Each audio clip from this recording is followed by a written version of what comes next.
अच्छा जी, ये काफ़ी हद तक पक चुका था। अब मैं इसमें डाल रही हूँ एक ये ख़ास चीज़। क्या है वो? अब मुझे मेरे लिए स्पेशली ख़रीद के लाई हैं कि आपने खाली हाथ नहीं रखना है। तो भाभियाँ हो तो ऐसी अस्सलाम वालेकुम माय यूट्यूब फैमिली। उम्मीद है आप सब खैरियत से होंगे। अल्हम्दुलिल्लाह मैं और मेरी फैमिली भी ठीक ठाक खैरियत से हैं। आप जहाँ पे भी हो खुशबाश हो, अल्लाह पाक अपनी रहमत और करम के साए में आपको रखे। तो आज है सेकंड डे ऑफ ईद। आज का जो व्लॉग है बहुत ही मज़ेदार होने वाला है, बहुत ही ख़ास मेरे लिए होने वाला है, क्योंकि हम जो माएँ होती हैं ना अपने घर में बाउंड होकर रह जाती हैं, अपने बच्चों में बाउंड होकर रह जाती हैं। बाउंड का मतलब है कि उसी में ही कैद होकर रह जाती है। मेरे नज़दीक ही ये मतलब है दोस्तों के नज़दीक क्या मतलब है मुझे नहीं पता, मेरे नज़दीक ही है। यहाँ पे बच्चे नाराज़ हो चुके थे, उन्हें ये था कि हम लोग जा रहे हैं पार्क में। मैंने कहा था कि नहीं, पार्क नहीं जा रहे, हम लोग जा रहे हैं नाश्ता लेने के लिए, लेकिन बच्चे कहते हैं कि नहीं हम पहले पार्क जाएंगे। खैर फिर हम लोग चले गए नाश्ता लेने के लिए, क्योंकि आज आने वाले थे सेकंड डे ऑफ ईद था और उनका भी हमारी तरह ही घर में दिन गुजरते थे। लेकिन हमने कहा कि नहीं आप आएँ, और लोग आए हमारे पास, लेकिन उससे पहले मैं नाश्ता लेने के लिए गई, क्योंकि ख़ास दिन को ख़ास तरीके से ही मनाना चाहिए, मेरी थॉट है। लेकिन इस तरह होता नहीं है सच में। तो यहाँ पे मैं वीडियो बना रही थी, क्योंकि मुझे अपने व्लॉग के लिए भी काम करना होता है साथ साथ। वैसे तो व्यूज़ के चक्कर जैसे चल रहे हैं, कम कम कम कम व्यूज़ आ रहे हैं, दिल तो नहीं करता, लेकिन फिर भी हमें करना पड़ता है। और गोभी कितने की? गोभी 100 रुपये किलो।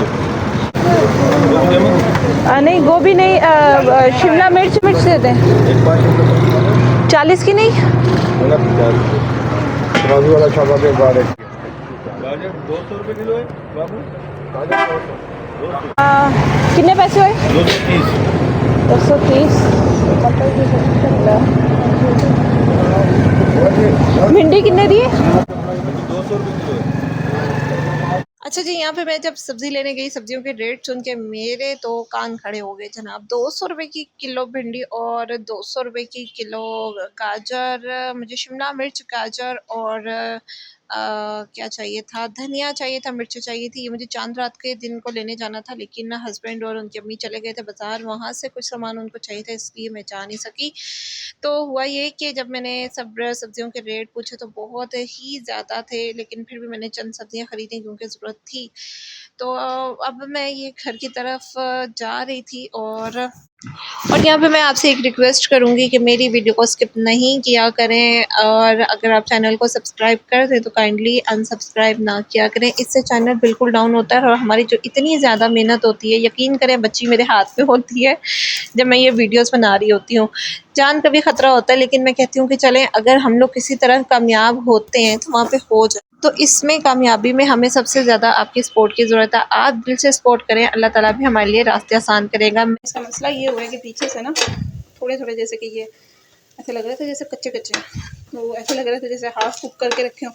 फिर मैंने सोचा इसे कर लेती हूँ, दोबारा से पका लेती हूँ, अच्छे से पक जाए। और यहाँ पे देखें, यहाँ पे पाई का सालन है, पाई का सालन गर्मा गर्म सा पराठों के साथ।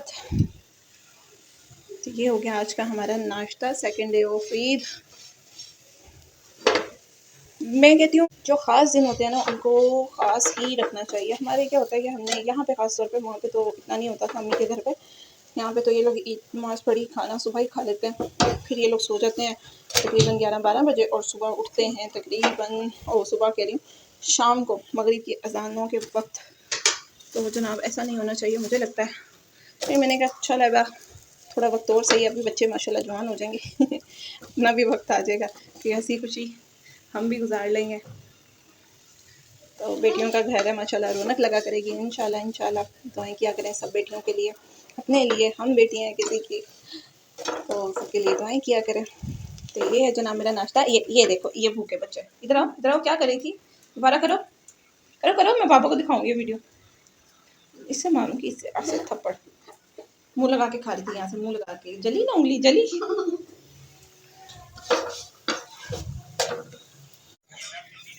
ये जी हमारा मज़ेदार सा नाश्ता। पराठा तो सीधा करें।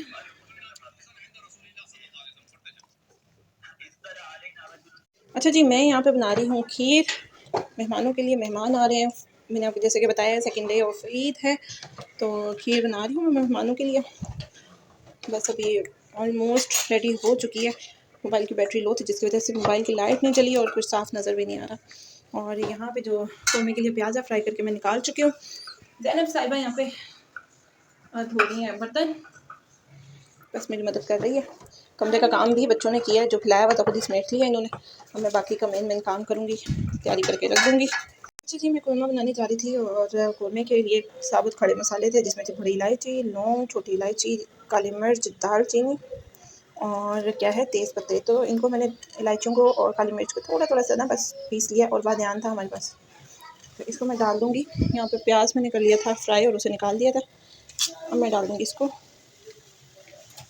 यहाँ पे इसे तेज़ गरम ऑयल में डाल के सिर्फ 1 से 2 सेकंड के लिए अदरक और लहसुन। उसके बाद मैं फ़ौरन से ही इसमें मिला दूँगी, हमें ज़्यादा ब्राउन नहीं करना, ठीक है। चिकन को फ़ौरन मिला दिया मैंने। देखें अदरक को ज़्यादा ब्राउन नहीं किया, बिल्कुल लाइट से ब्राउन किया, तो क्या होगा कि इसका कलर चेंज हो जाएगा। हाँ पुलाव। अच्छा जी, यहाँ पे तो कौरमा मसाला मैंने 1 से 1.5 चम्मच मिला लिया। मैं ज़्यादा स्पाइसी नहीं बना रही हूँ। तो ये है 1 कटोरी मेरे पास दही दूँगी इसमें, सूखा धनिया पाउडर, हल्दी पाउडर, ये हल्दी घर की बनी हुई हल्दी है, ये जी कश्मीरी लाल मिर्च और ऑलरेडी मैं ज़ीरा इसमें मिला चुकी हूँ खड़े मसाले के बाद में, पहले नहीं मिलाया मैंने। अब मैं इसे कर लूँगी मिक्स। ये मसाला मिक्स करने से पहले मैं इसमें मिला दूँगी नमक जाऊँ। और ये है हमारे पास ग्रेवी, दही मसाला जो मैंने बना के तैयार किया है। इसमें अभी काफ़ी सारा लगा हुआ है, वेस्ट नहीं करना है किसी चीज़ को। तो अभी हम इसमें डालेंगे थोड़ा सा पानी ताकि ये साफ़ सुथरा हो जाए। चलें जी, लोई भी गिर गई। ये पकेगा जब दही का पानी और फिर रेड होके ऑयल ऊपर आ जाएगा। ऑयल ऊपर आना शुरू हो गया, लेकिन अभी और पकेगा, अभी और पकेगा ये। इसमें सीक्रेट क्या है वो मैं आपको बताऊंगी। इसमें सीक्रेट हमें क्या डालना है जो देगी स्टाइल हो जाएगा, देगी जायका हो जाएगा, वो मैं आपको बताऊंगी आगे चल के। अच्छा जी, ये काफ़ी हद तक पक चुका था। मैं इसमें डाल रही हूँ एक ये ख़ास चीज़। क्या है वो? ये था जनाब जायफल और जवत्ती का पाउडर। मैंने बिल्कुल थोड़ा सा डाला है ताकि ज़्यादा होके कड़वापन ना आ जाए इसमें। और अभी और भी कुछ बाकी है, वो मैं आपको आगे चल के बताती हूँ। थोड़ा और पक जाएगा ये तो फिर। अब मैं इसमें डाल रही हूँ पिसी हुई ब्राउन प्याज। ब्लैक लग रही है लेकिन ये है ब्राउन, क्योंकि पिस गई है। हाँ, कुटी हुई, पिसी हुई नहीं होती है, कुटी हुई होती है। तो ये दानेदार कौरमे का राज है, अभी सीखना। चलिए जी, यहाँ पे प्याज भी डाल लिया, फिर इसे 2 मिनट के लिए हमने पकने रख दिया था। अब यहाँ पे आप देख सकते हैं ये है चिकने वाला मलाई वाला दूध। सही से नज़र नहीं आ रहा, आधा कप है मलाई और चिकना दूध और मलाई। तेल काफ़ी हो चुका है। ये क्या होगा कि ये हम चाहेंगे तो निकाल भी सकते हैं। तो इससे जो आपकी रेसिपी है ना बिल्कुल देगी स्टाइल बनेगी, बहुत मज़े का इसका जायका आएगा। आपने ज़रूर ट्राई करना और मुझे बताना करेंगे किस कदर ये दानेदार और कितना स्मूथ सा सिल्की सा जिसे कहते हैं कौरमा बन के तैयार हुआ है। कोई भी दाना इसमें नहीं है, कौरमे में टमाटर नहीं डलता, टमाटर नहीं डालते। आप दही डालें, दही भी बहुत ज़्यादा खट्टी नहीं होनी चाहिए, फ्रेश दही का ज़्यादा मज़े का बनता है। तो अभी मैं इसमें थोड़ा सा पानी डाल के ताकि चिकन गल जाए, और दूध को मैंने भून लिया और दूध और मलाई जो डाली थी उससे भी भून लिया। अब मैं इसमें थोड़ा सा पानी डाल के रख दूँगी, इतना कि ये बाद में ग्रेवी बन जाए। यहाँ पे पानी मैंने तकरीबन 1.5 कप के करीब शामिल कर दिया। भाई ये हल्की आंच पर पकेगा, क्योंकि मैंने ज़्यादा पानी ऐड नहीं किया ताकि वो शोरबा नहीं बन जाए। बाद में सुखाने में मसला होगा, फिर बोटियाँ टूटना शुरू हो जाएंगी। जितना पानी मैंने डाला है 1.5 कप के करीब, ये इतनी देर में से हल्की आंच पे हल्के फ्लेम पे ये पकता रहेगा और गोश्त भी पक के नरम हो जाएगा और ज़्यादा टेंडर और ज़्यादा खुशबूदार और मज़ेदार बन जाएगा। अच्छा जी, माशाल्लाह मेहमान आ चुके हैं और हम लोग खाने की तैयारी ही में लग चुके थे। भाभी मेरा साथ दे रही थी वीडियो बनाने में, क्योंकि वीडियो बनाना भी ज़रूरी होता है। तो यहाँ पे कौरमे की खुशबू बस ऐसी थी कि जैसे हम लोग ताज़ी-ताज़ी देग खोले ना, वैसी खुशबू थी। और मेरे भाई ने भी काफ़ी तारीफ़ की थी, कहते कि बाजी काफ़ी अच्छा बन चुका है। तो अल्हम्दुलिल्लाह औरत की मिन्नत वहीं वसूल हो जाती है जब कोई तारीफ़ कर दे। तो बस जी, बहुत खुशी हुई मुझे। और ये कौरमा सच में इतना मज़ेदार बनता है, जैसे जो रेसिपी मैंने आपको बताई है आप भी वैसे ही ट्राई कीजिएगा, तो आपका भी जो कौरमा है बहुत ही शानदार, बड़ा ही मज़ेदार बन जाएगा। यहाँ पे रोटी भी बाहर से आ चुकी है, बिरयानी, कौरमा, और ये हमारी भाभी भी आ चुकी हैं। क्यों भाभी? चले भी, आप पहुँचे, मैं आ रही हूँ। चलो